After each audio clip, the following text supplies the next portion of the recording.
नमस्कार दोस्तों, जय Hind. Preparation of judicial channel पे आपका स्वागत है। यह भारतीय दंड संहिता 1860 के सीरीज है। इस सीरीज में आपको फर्स्ट सेशन चल रहा है। फर्स्ट सेशन में आपको धारा 1 से 75 तक का सभी इंपॉर्टेंट एमसीक्यू कराया जा रहा है। फर्स्ट सेशन का यह 7वां वीडियो है, जिसमें आपको क्वेश्चन 20 इंपॉर्टेंट एमसीक्यू कराया जाएगा। 7वां वीडियो में आपको धारा 34 से लेकर के 47 तक का सभी 20 इम्पोर्टेंट एमसीक्यू कराया जाएगा। तो चलिए शुरू करते हैं वीडियो नंबर 7। क्वेश्चन नंबर 121 से क्या है। क्वेश्चन नंबर 121 में भारतीय दंड संहिता की धारा 34 का निम्नलिखित में से कौन आवश्यक तत्व नहीं है। यानी आईपीसी के सेक्शन जो 34 है उसका कौन सा आवश्यक तत्व नहीं है। ऑप्शन नंबर ए, कोई व्यक्ति द्वारा आपराधिक कृत्यों का किया जाना। ऑप्शन बी, आपराधिक कृत्य सामान्य आशय के अग्रसर में किया जाना। ऑप्शन सी, आपराधिक कृत्य करने वाले व्यक्तियों के मध्य पूर्व निर्धारित योजना का होना। ऑप्शन डी, सामान्य उद्देश्यों के अग्रसर करने में किया गया कृत्य। तो मैं बता दूं इसका सेंसर क्या है। सेंसर यानी कौन है जो आईपीसी धारा 34 का आवश्यकता तो नहीं है, तो यह है कि सामान्य उद्देश्य के अग्रसर में किया गया कृत्य। सामान्य उद्देश्य के अग्रसर में किया गया कृत्य आपको धारा 34 के तहत नहीं आकर आईपीसी के सेक्शन 149 के अंतर्गत आ जाता है तथा चलिए देखते हैं इसका व्याख्या। ये क्वेश्चन आपको यूपी सिविल जज 2003 तथा यूपीपीसीजे 2002 तथा 2005 में पूछा जा चुका है।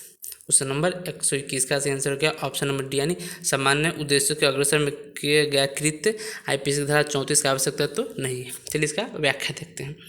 भारतीय दंड संहिता के धारा 34 में परिभाषित सामान्य आशय के आवश्यक तत्व निम्नलिखित है। यानी आईपीसी के धारा 34 के अंतर्गत जो सामान्य आशय को बताया गया है उसका निम्न आवश्यक तत्व है। पहला, आपराधिक कृत्य। दूसरा, आपराधिक कृत्य एक से अधिक व्यक्ति द्वारा किया गया हो। तीसरा, आपराधिक कृत्य ऐसे व्यक्ति द्वारा सबके समान आशय को अग्रसर करने हेतु किया गया हो। चौथा, सामान्य आशय किसी पूर्व निर्धारित योजना के अनुसार हो। पाँचवा, सभी का अपराध में किसी न किसी रूप में सम्मिलित होना। तथा छठा, अपराध में सभी की शारीरिक उपस्थिति कई व्यक्ति द्वारा सामान्य उद्देश्य के अग्रसर में आपराधिक कृत्य जो भारतीय दंड संहिता की धारा 34 के अंतर्गत नहीं अपितु धारा 149 के अंतर्गत आता है। ओके, चलिए नेक्स्ट क्वेश्चन देखते हैं। क्वेश्चन नंबर 124 में क्या है। निम्नलिखित में से कौन सा भारतीय दंड संहिता की धारा 100 भारतीय दंड संहिता नीचे जो क्वेश्चन ऑप्शन है कौन सा है जो आईपीसी सेक्शन 34 का आवश्यक तत्व तो नहीं है। आईपीसी धारा 34 का कौन कौन सा आवश्यक तत्व है प्रीवियस क्वेश्चन में मैंने बता दिया। चलिए इसको देखते हैं। ऑप्शन नंबर ए, कई आपराधिक कृत्यों का किया जाना। ऑप्शन बी, आपराधिक कृत्य कई व्यक्ति द्वारा किया गया हो। ऑप्शन सी, आपराधिक कृत्य 5 से अधिक व्यक्ति द्वारा किया गया हो। ऑप्शन डी, आपराधिक कृत्य सामान्य आशय के अग्रसर में किया गया। क्वेश्चन राजस्थान में 2003 तथा यूपीपीसीजे स्पेशल 2004 में पूछा जा चुका है। तो मैं आपको बता दूं कौन है जो है आईपीसी की धारा 34 का आवश्यक तत्व नहीं है। सही आंसर हो जाता है ऑप्शन नंबर सी, यानी आपराधिक कृत्य 5 से अधिक व्यक्ति का द्वारा किया गया यह नहीं है। आईपीसी में की धारा 34 के अंतर्गत क्या आवश्यक तत्व है, आपको कम से कम 2 या 2 से अधिक व्यक्तियों का किया जाना चाहिए, 5 व्यक्ति से अधिक नहीं। यह आपको लूट या डकैती में आ जाता है। ओके, चलिए देखते हैं इसका आंसर हो गया क्वेश्चन नंबर 122 का ऑप्शन नंबर सी। चलिए इसका व्याख्या देख लेते हैं। भारतीय दंड संहिता की धारा 34 के अंतर्गत सामान्य आशय को अग्रसर में किया गया अपराध में संयुक्त दायित्व के सिद्धांत के लिए आपराधिक कृत्य 1 से अधिक व्यक्ति द्वारा किया जाना चाहिए, 5 से अधिक व्यक्ति द्वारा नहीं। ओके, यानी 1 या 1 से अधिक व्यक्ति द्वारा किया जाना चाहिए। 1 से अधिक, 1 नहीं 1 से अधिक, तो 2 हो गया ना, कम से कम 2 व्यक्तियों का होना चाहिए। चलिए नेक्स्ट क्वेश्चन शुरू करते हैं। क्वेश्चन नंबर 123 क्या है। 123 में निम्नलिखित भारतीय दंड संहिता की धारा 34 के अंतर्गत संयुक्त दायित्व के संदर्भ में निम्नलिखित में से कौन से गलत उत्तर को इंगित कीजिए। तो मैंने आपको प्रीवियस क्वेश्चन में बताया चुका हूँ कि संयुक्त दायित्व का कौन कौन से सेक्शन है आईपीसी। अगर आप देखना चाहते हैं मेरे प्रीवियस वीडियो देख सकते हैं, जिसमें आपको बताया गया है आईपीसी के कौन कौन से धारा में संयुक्त दायित्व को बताया गया है। मेरे प्ले लिस्ट पर आईपीसी का एक अलग प्ले लिस्ट बनाया जा चुका है। तो मैं आपको फिर से बताता हूँ आईपीसी के अंतर्गत कौन कौन सी धारा जो संयुक्त दायित्व से संबंधित है। आईपीसी की धारा 34, धारा 35, धारा 37, धारा 38 तथा धारा 149 ये सभी धाराएं हैं जो संयुक्त दायित्व के सिद्धांत से संबंधित है। चलिए अब इस क्वेश्चन को देख लेते हैं। और कौन है धारा 34 के अंतर्गत संयुक्त दायित्व के संदर्भ में गलत उत्तर को इंगित करना है। ओके, ऑप्शन नंबर ए, सामान्य आशय का अर्थ है विचारों का पूर्व मिलन। ऑप्शन बी, सामान्य आशय का अर्थ है उसका ज्ञान और उसमें भागीदारी। ऑप्शन सी, सामान्य आशय का अर्थ है प्रत्येक अपराधी को न केवल आशय की जानकारी हो वरन वे उससे सहमति भी हुए हों। ऑप्शन डी, सामान्य आशय का अर्थ है अपराधियों के बीच केवल विचार विमर्श चाहे वे उससे सहमत हो अथवा नहीं। ओके, यह क्वेश्चन आपको पूछा जा चुका है यूपीपीसीएस 1999 में। तो मैं आपको बता दूं आईपीसी धारा 34 के अंतर्गत संयुक्त दायित्व के संदर्भ में कौन सा उत्तर है जो गलत है। इसका सही आंसर है ऑप्शन नंबर डी, यानी सामान्य आशय के अर्थ है अपराधियों के बीच केवल विचार विमर्श चाहे वो सहमति हो अथवा नहीं। यह क्या है, इसका आवश्यक तत्व नहीं है, जबकि 3 अन्य है जो आवश्यक तत्व है।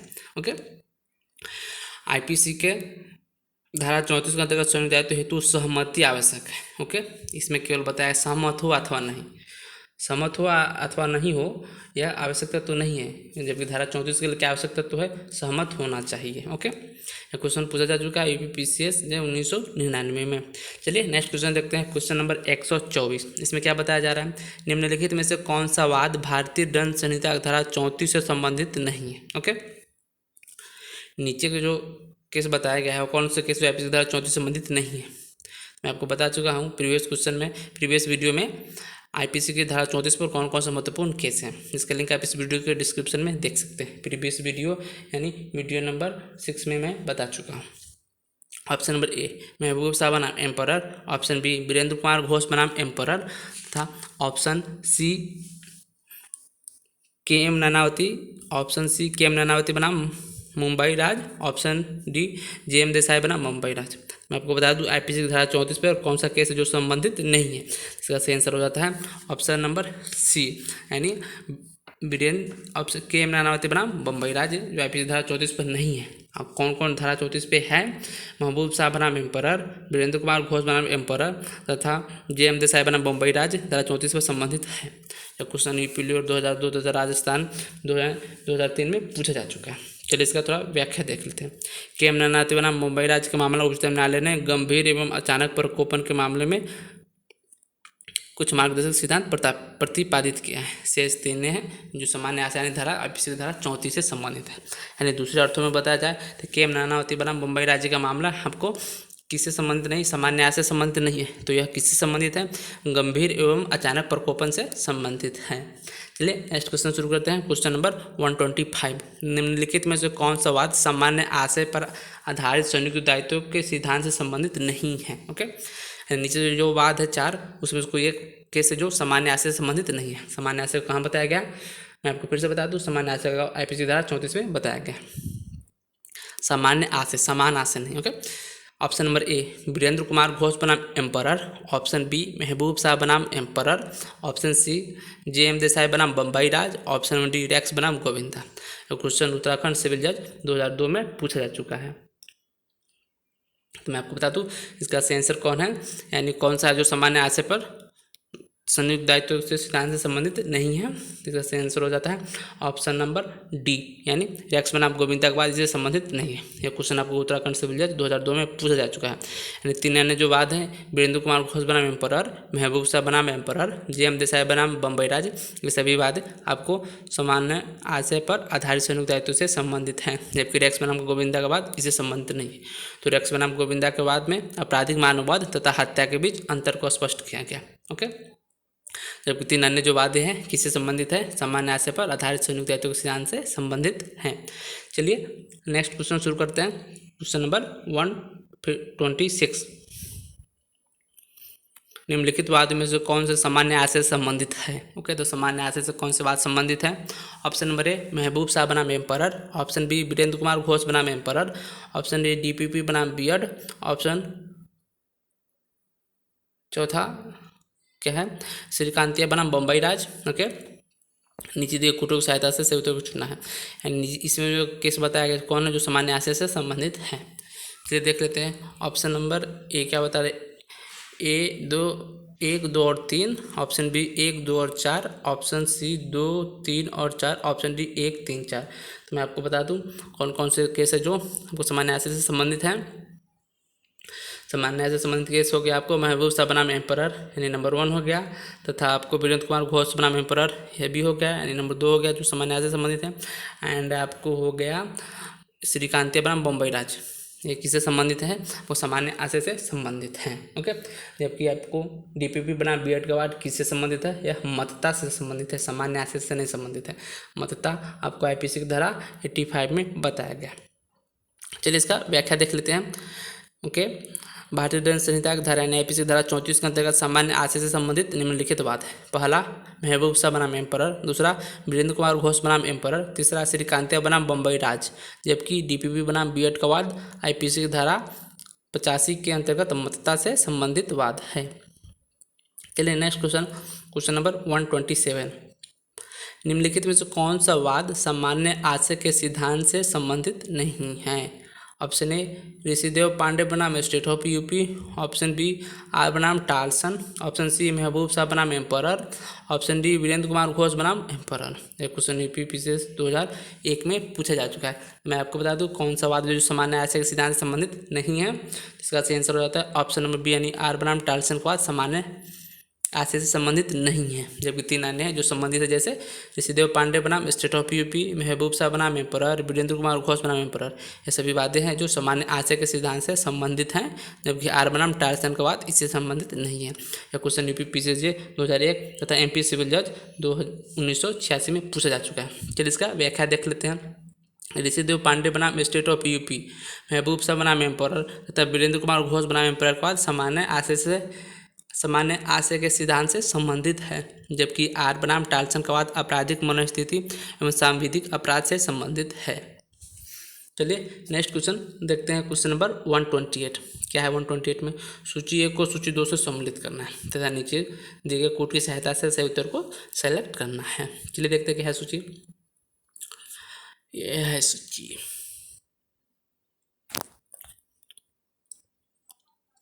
सूची में क्या आ गया, विकृचिता प्रतिपरीक्षा के रूप में। ओके, यह किस में बताया गया था, एम्परर घोष बनाम वीरेंद्र कुमार घोष। इसी को सेलेक्ट करना है। सामान्य आशय, आर बनाम मैकनाटन। सी हो गया आवश्यकता, राज्य बनाम नानावती। डी हो गया गंभीर और अचानक प्रकोपन पर हत्या। यह हो गया आर बनाम डेडले एंड स्टीफन। ये कौन कौन से वाद में कौन से किससे आया था, मैं चलिए आपको बता देता हूँ। आपको आया था विकृचिता प्रतिपरीक्षा के रूप में, यह बताया गया था आपको आर बनाम मैकनाटन का वाद में बताया गया था। ओके, एंड सामान्य आशय यानी कॉमन इंटेंशन किसमें बताया गया है, एम्परर बनाम वीरेंद्र कुमार घोष में बताया गया है। ओके, एंड आवश्यकता पर महत्वपूर्ण वाद कौन है, आवश्यकता पर महत्वपूर्ण वाद है आपको आर बनाम डेडले एंड स्टीफन हो गया। एंड गंभीर और अचानक प्रकोपन पर हत्या आपको आ गया, गंभीर और अचानक प्रकोपन किसमें बताया गया था, राज्य बनाम केएम नानावती। ओके, तो मैं देख लूँ इससे आंसर को हो जा रहा है। ए का 2, बी का 1, सी का 4 था, डी का 3। चलिए देख लेते हैं। ए का 2, ओके, बी का 1, सी का 4, डी का 3। इससे आंसर हो जाता है ऑप्शन नंबर ए। यह क्वेश्चन बिहार सिविल जज 2009 तथा यूपीएपीओ 2011 में पूछा जा चुका है। चलिए इसका व्याख्या देख लेते हैं। एम्परर बनाम वीरेंद्र कुमार घोष का वाद सामान्य आशय से, ओके, तो आर बनाम मैकनाटन का वाद विकृचिता का प्रतिपरीक्षा के रूप से। उसके बाद राज्य बनाम केएम नानावती के वाद गंभीर और अचानक प्रकोपन पर हत्या तथा आर बनाम डेडले एंड स्टीफन का वाद आपको संबंधित है आत्मरक्षा के सिद्धांत की सीमाओं से। ओके, चलिए नेक्स्ट क्वेश्चन शुरू करते हैं। क्वेश्चन नंबर 129 क्या है, यह भी है सूची 1 को सूची 2 से सम्मिलित करना है तथा नीचे दिए कोड की सहायता से सही उत्तर को सेलेक्ट करना है। चलिए देखते हैं। एक्स बनाम लैबेट का वाद किससे संबंधित है, हत्या संबंधित है, या फिर तबू चैतिया बनाम असम राज्य किससे संबंधित है, विजयन बनाम केरल राज्य किससे संबंधित है, उत्तर प्रदेश बनाम वीरेंद्र भी किससे संबंधित है। चलिए देखते हैं कौन कौन सी बात किससे संबंधित है।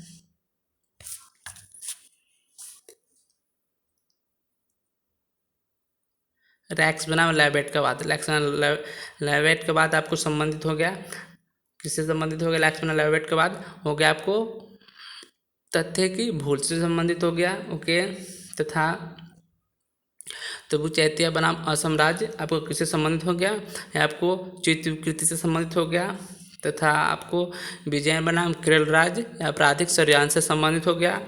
एंड उत्तर प्रदेश राज्य बनाम वीरेंद्र हो गया आपको हत्या से संबंधित हो गया। तो इस अकॉर्डिंग इसका सही आंसर देख लिया जाए तो हो गया ए का 4, ओके, बी का 3, सी का 2 एंड डी का 1। इसके हिसाब से आंसर हो गया ऑप्शन नंबर सी। ओके, तो मैं बता दूं यह क्वेश्चन आपको कहाँ पूछा जा चुका है। यह क्वेश्चन आपको यूपी सिविल जज 2013 में पूछा जा चुका है। चलिए इसका थोड़ा व्याख्या देख लेते हैं। रैक्स बनाम लैवेट का बाद तथ्य की भूल से तो वो चैत्य बनाम असम राज्य, चित्रकृता से विजयन बनाम केरल राज्य, अपराधी षड्यंत्र से तथा उत्तर प्रदेश राज्य बनाम वीरेंद्र प्रसाद हत्या से संबंधित हैं। ओके, चलिए नेक्स्ट क्वेश्चन शुरू करते हैं। Question number 130। कुछ विशिष्ट परिस्थिति में सामान्य आशय घटना स्थल पर भी उत्पन्न हो सकता है जिस मामले के तथ्य और परिस्थितियाँ तथा अभियुक्तों के आचरण से निश्चय किया जाता है या भी निर्धारित किया था। अनुपयुक्त मत था जो कौन से वाद में बताया गया था। Option number A Rishidev Pandey बनाम उत्तर प्रदेश राज्य, ऑप्शन बी मेजर सिंह बनाम पंजाब राज्य, ऑप्शन सी महबूब साहब बनाम सम्राट, ऑप्शन डी जे.एम. देसाई बनाम बम्बई राज्य। अनुपयुक्त जो बातें तो कौन सी बातें थे? कुछ विशिष्ट परिस्थितियां में सामान्य आशय घटना स्थल पर भी उत्पन्न हो सकता है जिसे मामले के तथ्य और परिस्थिति तथा अभियुक्तों के आचरण से निश्चित किया गया जाता है। यह क्वेश्चन आपको कौन से वाद में बताया गया था? तो मैं आपको बता दूं, यह क्वेश्चन आपको बताया गया था ऋषिदेव पांडे बनाम उत्तर प्रदेश राज्य के मामले में उपरोक्त बातें निर्धारित किया गया था। ओके, यह क्वेश्चन आपको यूपीपीएससी से 2007 में पूछा जा चुका है। चलिए इसका व्याख्या देख लेते हैं। ऋषिदेव पांडे बनाम उत्तर प्रदेश राज्य के बाद में निश्चय किया गया कि कुछ विशिष्ट परिस्थितियां में सामान्य आशय घटना स्थल पर भी उत्पन्न हो सकता है जिसे मामले के तथ्य और परिस्थितियों तक अभियुक्तों के आचरण से निश्चय किया जाता है। ओके, चलिए नेक्स्ट क्वेश्चन देखते हैं। Question number 131। उच्चतम न्यायालय ने भारतीय दंड संहिता की धारा 34 और धारा 149 के बीच अंतर को समझाया है। यानी आईपीसी की धारा 34 तथा 149 के बीच अंतर समझाया गया कौन से वाद में? ऑप्शन नंबर ए शुक्ला बनाम राजस्थान राज्य, ऑप्शन बी नानक चंद बनाम पंजाब राज्य, ऑप्शन सी केसी मैथ्यू तथा अन्य बनाम ट्रावणकोर राज्य में, ऑप्शन डी प्रमथनाथ तालुकदार बनाम सरोज रंजन सरकार में। क्वेश्चन आपको एमपी सिविल जज 1993 तथा यूपीपीसीएस 2006 में पूछा जा चुका है। तो मैं आपको बता दूं आईपीसी की धारा 34 तथा आईपीसी की धारा 149 में कौन से वाद में डिफरेंस किया गया था? तो इसका सही आंसर है नानक चंद बनाम पंजाब राज्य। यानी नानक चंद बनाम पंजाब राज्य में आईपीसी की धारा 34 तथा धारा 149 के बीच अंतर को समझाया था। ओके, चलिए इसका व्याख्या देख लेते हैं थोड़ा। नानक चंद बनाम पंजाब राज्य के मामले में उच्चतम न्यायालय ने अभी निर्धारित किया कि धारा 34 और धारा 149 के बीच अंतर है और इस संदर्भ में इन दोनों धाराओं के साथ किसी प्रकार का भ्रम नहीं करना चाहिए। ओके, चलिए नेक्स्ट क्वेश्चन देखते हैं। क्वेश्चन नंबर 132 में क्या बताया जा रहा है? बताया नहीं, पूछा जा रहा है वही। चलिए देखते हैं। निम्नलिखित कथनों पर विचार कीजिए।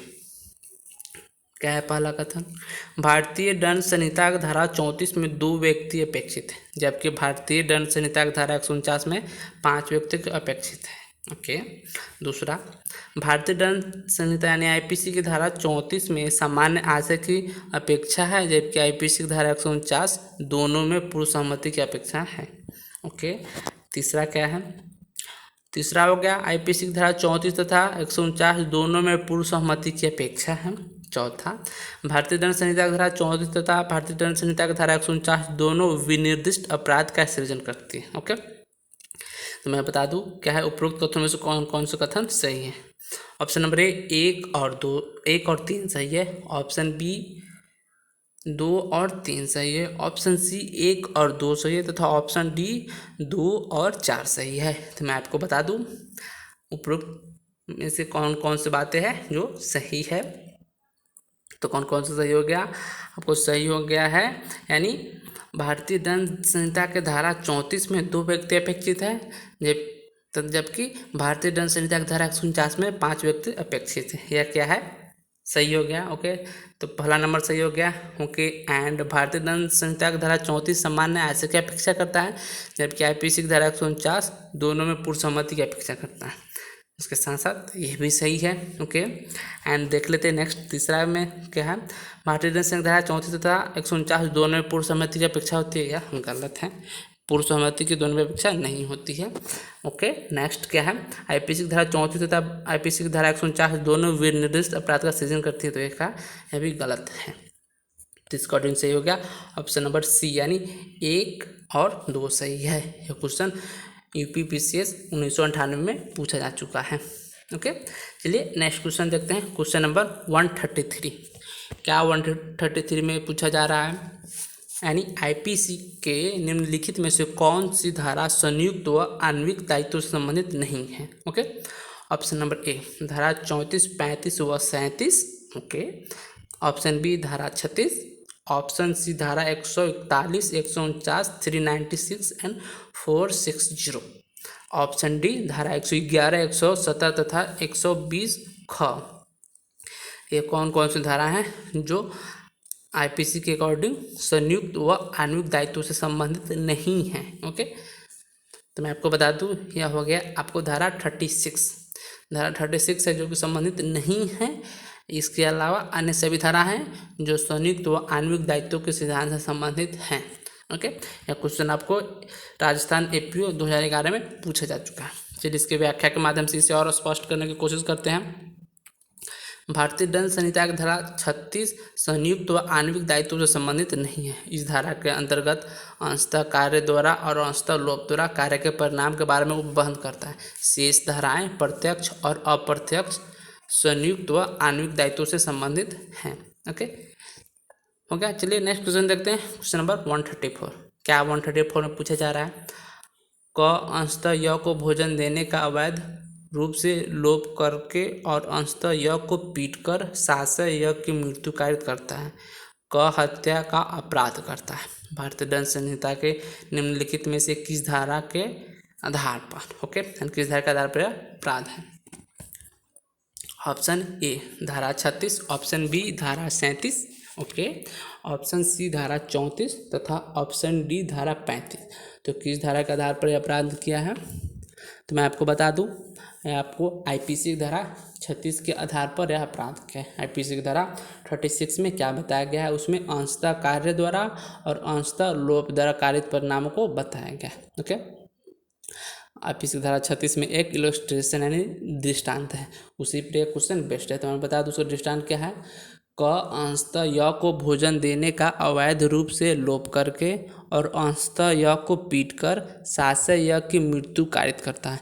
क ने हत्या की है। ओके, इसी आधार पर यह क्वेश्चन बेस्ट है। ओके, तो किस आधार पर है, तो कुछ धारा 36 के आधार पर। चलिए इसका व्याख्या के दिन इसे स्पष्ट करते हैं। यह क्वेश्चन आपको राजस्थान प्री में 2011 में पूछा जा चुका है।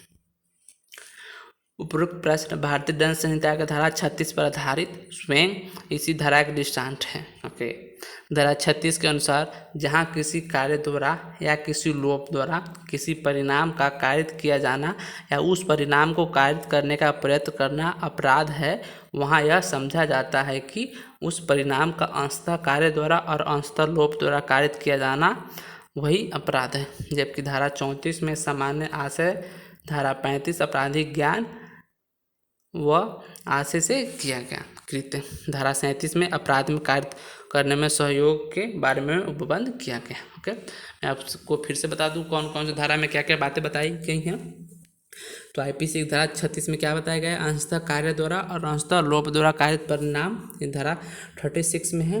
ओके, एंड धारा 34 में क्या बताया गया है आपको, सामान्य कार्य को अग्रसर करने में कई व्यक्ति द्वारा किया गया कार्य। ओके, एंड धारा 35 में बताया गया है जबकि ऐसा कार्य इस कारण आपराधिक है कि वह आपराधिक ज्ञान व आशय से किया गया हो। ओके, एंड 37 हो गया किसी अपराध को गठित करने वाले कई कार्यों में से किसी एक को करके सहयोग करना। ओके, इसी धारा में उपयुक्त बातें बताई गई थी। चलिए नेक्स्ट क्वेश्चन शुरू करते हैं। क्वेश्चन नंबर 135, क्या है 135 में, किसी परिणाम का स्वेच्छा कारित किया जाना कहा जा सकता है यदि कोई व्यक्ति ऑप्शन नंबर 1 कारित करने का आशय रखता है, ऑप्शन बी यह ज्ञान रखता है कि वह इसे कारित कर सकता है, ऑप्शन सी यह विश्वास रखने का कारण रखता था कि ऐसा कारित, ओके, ऑप्शन डी उपरोक्त सभी स्थिति में। मैं आपको बता दूं आईपीसी की धारा क्वेश्चन 135 में क्या है, किसी परिणाम को स्वेच्छा कायरत किया जाना कहा जा सकता है यदि कोई व्यक्ति किस आधार पर उपरोक्त सभी स्थिति में यानी कारित करने का आशय रखता हो तो कहा जाएगा ऐसे वो कार्य स्वेच्छापूर्वक किया गया है, स्वेच्छा किया गया, ओके, तथा यह ज्ञान रखते हुए कि वो उसे कारित कर सकता है, ओके, यह विश्वास रखने का कारण रखता था कि ऐसा कारित होना संभाव्य है। उपरोक्त सभी स्थिति में क्या है, किसी परिणाम का स्वेच्छा कारित किया जाना कहा जा सकता है यदि कोई व्यक्ति द्वारा उपरोक्त कार्य किए जाते हैं। इसका सही आंसर हो गया ऑप्शन नंबर डी। क्वेश्चन आपको यूपीएपीओ स्पेशल 2007 में पूछा जा चुका है, ओके। चलिए इसका व्याख्या देख लेते हैं। भारतीय दंड संहिता की धारा 39 के अंतर्गत दी गई स्वेच्छा शब्द की परिभाषा के आलोक में उपरोक्त सभी स्थिति में किसी परिणाम का स्वेच्छा कारित किया जाना जाएगा। मैं आपको बता दूं आईपीसी की धारा 39 में क्या बताया गया है, आईपीसी धारा 39 में आपको स्वेच्छा को बताया गया, ओके। चलिए नेक्स्ट क्वेश्चन देखते हैं, क्वेश्चन नंबर 136। क्या है 136 में, अपराध की परिभाषा दी गई है। तो अपराध की परिभाषा कहाँ दी गई, परिभाषा पूछा जा रहा है, ओके। ऑप्शन नंबर ए भारतीय दंड संहिता की धारा 1860 के अध्याय 2 में, ऑप्शन बी दंड प्रक्रिया संहिता यानी सीआरपीसी की धारा 2 के सब क्लॉज एन में, ओके। ऑप्शन सी भारतीय साक्ष्य अधिनियम की धारा 3 में, तथा ऑप्शन डी उपरोक्त सभी में, ओके। तो मैं आपको बता दूं अपराध की परिभाषा कहाँ दी गई है। अपराध की परिभाषा आपको दी गई है दंड प्रक्रिया संहिता की धारा 2 के सब क्लॉज एन में, ओके।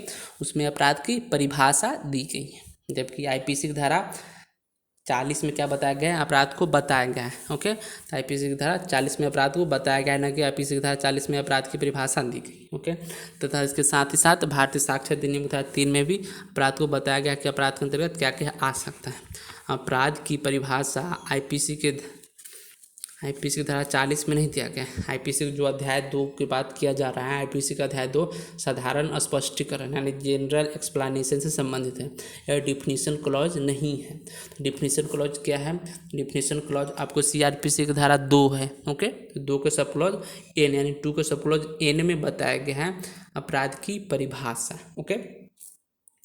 तो मैं आपको बता दूं अपराध की परिभाषा कहाँ दी गई है, अपराध की परिभाषा सीआरपीसी की धारा 2 के सब क्लॉज एन में बताया गया, ओके।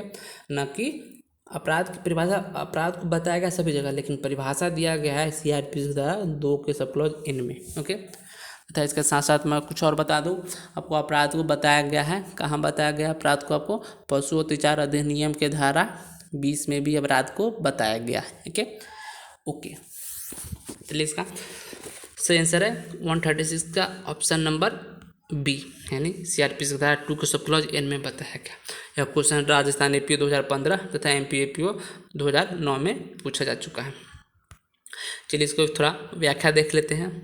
अपराध की प्रत्यक्ष परिभाषा दंड प्रक्रिया संहिता की धारा यानी सीआरपीसी की धारा 2 के सब क्लॉज एन में दिया गया है, जिसके अनुसार अपराध कोई ऐसा कार्य या लोप अभिप्रेत है जो तत्समय प्रवृत्त किसी विधि के द्वारा दंडनीय बनाया गया है, और इसके अंतर्गत कोई ऐसा कार्य भी है जिसके बारे में पशु अत्याचार अधिनियम धारा 2 के पशु अत्याचार अधिनियम धारा 20 के अधीन परिवाद किया जा सकता है। जबकि भारतीय दंड संहिता धारा भारतीय दंड संहिता के अध्याय 2 में अपराध की परिभाषा समाविष्ट तो है, किंतु इस अध्याय की धारा 6 से 52 के बीच में अनेक शब्दावली को परिभाषित किया गया, जिसमें धारा 40 अपराध को केवल वर्गीकृत यानी एक्सप्लेनेशन किया गया, डेफिनेशन नहीं दिया गया, ओके। वर्गीकृत करते हुए स्पष्ट किया गया। साक्ष्य अधिनियम की धारा 3 को जो अधिनियम की परिभाषा का खंड है में अपराध को परिभाषित नहीं किया गया, ओके। चलिए नेक्स्ट क्वेश्चन देखते हैं, क्वेश्चन नंबर 137। क्या है क्वेश्चन नंबर 137? भारतीय दंड संहिता की धारा आईपीसी 1860 के अधीन धारा 42 में प्रयुक्त स्थानीय विधि कहाँ पर लागू होगी, ओके। यानी आईपीसी की धारा 42 में बताया गया स्थानीय विधि जो बताया गया है वह स्थानीय विधि कहाँ पर लागू होता है, ओके। ऑप्शन नंबर ए संपूर्ण भारत पर, ऑप्शन बी भारत के किसी भी भाग पर, ऑप्शन डी उपरोक्त में से कोई नहीं, ऑप्शन डी भारत के किसी विशिष्ट भाग पर, ओके। तो आईपीसी की धारा जो 42 में बताया गया है स्थानीय विधि यह कहाँ लागू होता है? यह क्वेश्चन आपको पूछा जा चुका है उत्तराखंड सिविल जज, उत्तराखंड PCS JM में 2013 में। ओके, क्वेश्चन नंबर 137 का मैं आपको बता दूं सही आंसर होता है ऑप्शन नंबर बी, यानी भारत के किसी भी भाग पर स्थानीय विधि कहाँ पर लागू होगा? तो भारत के किसी भी में भाग में लागू होता है। ओके, चलिए इसका थोड़ा व्याख्या देख लेते हैं। भारतीय दंड संहिता की धारा 42 के अनुसार, यानी धारा 42 में क्या बताया गया है? स्थानीय विधि वह विधि है जो भारत के किसी विशिष्ट भाग को ही लागू होगा। ओके, यानी भारत के किसी विशिष्ट भाग पर लागू होगा। इसका सही आंसर हो गया ऑप्शन नंबर बी, लेकिन मैंने ऑप्शन तो गलत ही पढ़ा था, सी को बी पढ़ दिया था। चलिए तो मैं आपको बता दूं फिर से, IPC की धारा 42 में क्या बताया गया? IPC की धारा 42 में स्थानीय विधि बताया गया है, जिससे तात्पर्य है स्थानीय विधि वह विधि है जो भारत के किसी विशिष्ट भाग को ही लागू होता है। ओके, यानी लेक्स फोरी को क्या बोला जाता है? लेक्स फोरी को आपको स्थान विशेष की विधि बोला जाता है, तो लेक्स लोसी को स्थानीय विधि बोला जाता है। ओके, चलिए नेक्स्ट क्वेश्चन देखते हैं। क्वेश्चन नंबर 138, अवैध शब्द हर उस बात को लागू है जो, ओके, ऑप्शन ए अपराध है जो विधि द्वारा प्रतिषिद्ध हो, ऑप्शन सी सिविल कार्रवाई के लिए आधार उत्पन्न करता हो, ऑप्शन डी उपयुक्त सभी। तो मैं आपको बता दूं अवैध शब्द को IPC में कहाँ बताया गया है? तो अवैध शब्द को IPC की धारा 34 में बताया गया। ओके, तो देख लेते हैं अवैध में क्या क्या बातें बताई गई हैं। अवैध शब्द उस हर बात को लागू करता है जो अपराध हो या जो विधि द्वारा प्रसिद्ध हो या जो सिविल कार्यवाही के लिए आधार उत्पन्न करती हो और कई व्यक्ति उस बात के करने के लिए वैध रूप से अवैध कहे जाते हैं जिसका लोप करना उसके लिए अवैध है। ओके, तो अब आप परिभाषा यानी IPC की धारा 43 को पढ़ने से आप इस क्वेश्चन को बना लेंगे। यानी अवैध शब्द हर उस बात को लागू है जो क्या, जो यानी उपरोक्त सभी यानी अपराध हो, विधि द्वारा प्रतिषिद्ध हो, सिविल कार्रवाई के लिए आधार उत्पन्न करता हो। यह क्वेश्चन आपको झारखंड सिविल जज 2014 तथा UP सिविल जज 2012 में एंड UP-APO 2011 तथा साथ ही साथ MP-APO 2008 में भी पूछा जा चुका है। यह क्वेश्चन बहुत ही इंपॉर्टेंट। ओके, चलिए नेक्स्ट क्वेश्चन देखते हैं। नेक्स्ट क्वेश्चन शुरू करने से पहले इसका एक्सप्लेनेशन देख लेते हैं। भारतीय दंड संहिता की धारा 43 के अनुसार अवैध शब्द हर उस बात को लागू है जो अपराध हो या जो विधि द्वारा प्रतिषिद्ध हो या जो सिविल कार्रवाई के लिए आधार उत्पन्न करते हो और कई व्यक्ति उस बात को करने के लिए वैध रूप से अवैध करता है जिसका लोप करना उसके लिए अवैध है। ओके, चलिए नेक्स्ट क्वेश्चन नंबर 139 क्या है? 139 क्षति शब्द किस प्रकार के अपहानि का घोतक है जो किसी व्यक्ति को डैश डैश अवैध रूप से कारित हुई हो। ओके, क्षति मैं आपको बता दूं क्षति शब्द को IPC में कहाँ बताया गया है? तो क्षति शब्द को IPC की धारा 44 में बताया गया। ओके, मैं थोड़ा सेक्शन को रिकॉल कर दूं।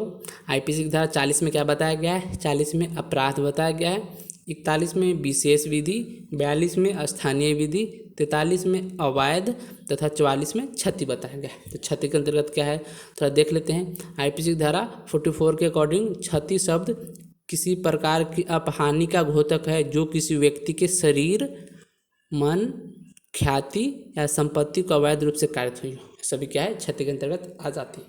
तो चलिए देख लेते हैं अब ऑप्शन। क्षति शब्द किस प्रकार की अपहानि का घोतक है जो किसी व्यक्ति को डैश डैश अवैध रूप से कारित करती है।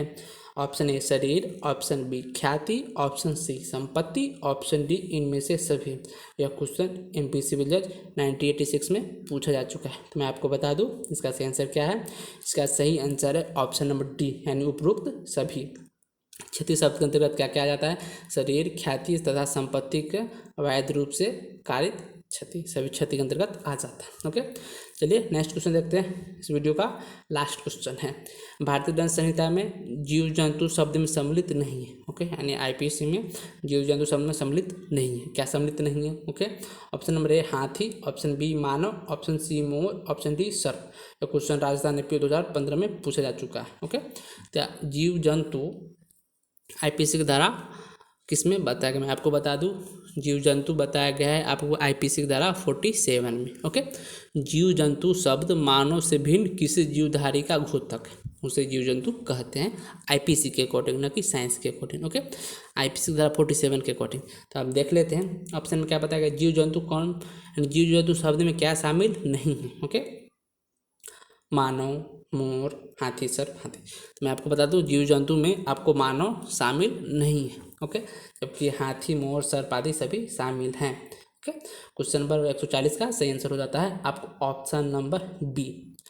ओके, चलिए इसका व्याख्या देख लेते हैं। आईपीसी की धारा 47 के अनुसार जीव जंतु शब्द मानव से भिन्न किसी जीवधारी का घोतक है। ओके, तो ये आपको छठा सॉरी यह फर्स्ट सेशन का 7वां वीडियो था। फर्स्ट सेशन में आपको धारा 1 से लेकर 75 तक का सभी इंपॉर्टेंट एमसीक्यू कराया जा रहा है। फर्स्ट सेशन का 7वां वीडियो, 7वां वीडियो में आपको धारा 34 to 47 तक का 20 इंपॉर्टेंट एमसीक्यू कराया जा चुका है। यदि आपको वीडियो पसंद आता है कृपया चैनल को ज़्यादा से ज़्यादा सब्सक्राइब करें तथा अपना दोस्तों के बीच शेयर करें। Thanks for watching.